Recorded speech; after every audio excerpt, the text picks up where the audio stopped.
Hi everyone, I'm Meteorologist Rusty McCranie. Welcome to Weather Express. Your weather in 5 minutes. Start the clock.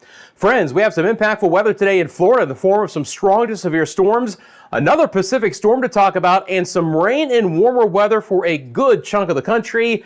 A lot to get into in this video. We'll get started in the southeast. As always, I'd love to hear from you guys.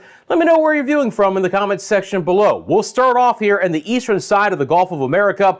Really strong area of low pressure bringing a round of strong storms to portions of central and the southern sides of Florida at the hour. You get as far north as the I-4 corridor, places like Orlando and Tampa. This is mainly going to be some moderate rain, some good downpours from time to time, maybe a rumble of thunder, but no severe weather is expected in this part of the state. However, you go farther south into the warm sector of the storm with temperatures in the lower 70s, and now you get the opportunity to kind of elevate the storm risk.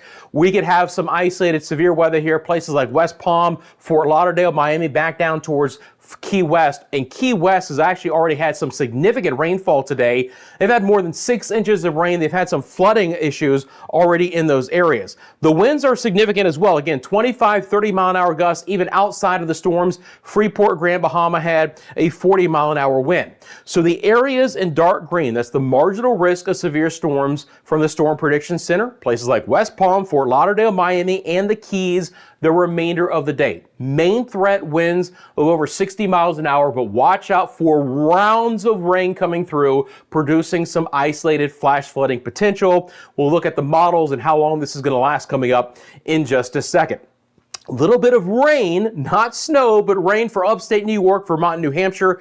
Very mild in the eastern half of the United States and even into the plain states as well. I mean, again, the city, New York City, up to about 45 for the daytime high. Outside of the storms in Florida, beautiful day in the southeast as well. Nashville, Tennessee, lower 60s. Atlanta hit the mid 60s, but I could one up that in the southern plains. Beautiful weather today. Oklahoma City, 75. Portions of Texas got into the 80s for a daytime high.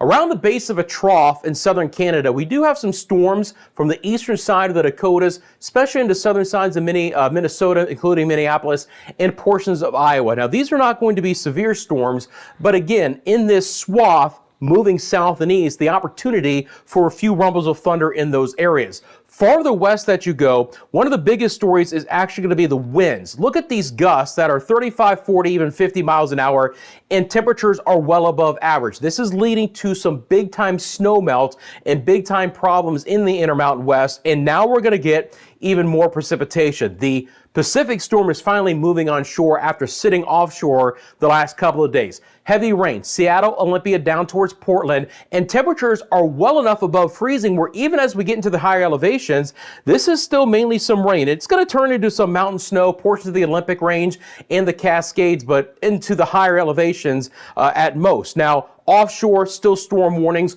Winds are still gusting over 45 knots. You do have some winter storm warnings in the pinks, and then you have some winter weather advisories as well. But all of this green is going to be either flash flood watches or warnings, or what we call hydraulic outlooks. That's the flood threat with the melting snow and the high temperatures. And then all of these browns, sorry about that, then all of these browns, these are going to be high wind warnings for portions of the Intermountain West.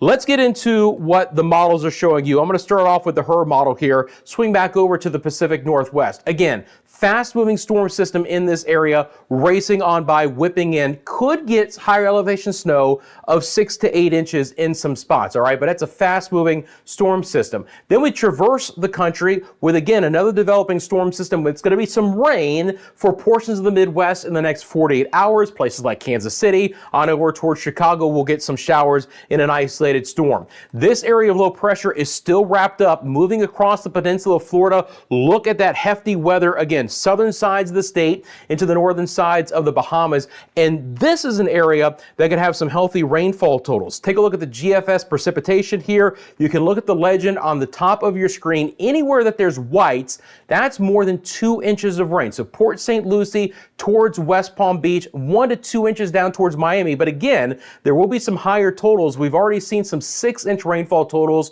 in portions of the Keys, including Key West. west, there's the next storm system moving into the Ohio Valley.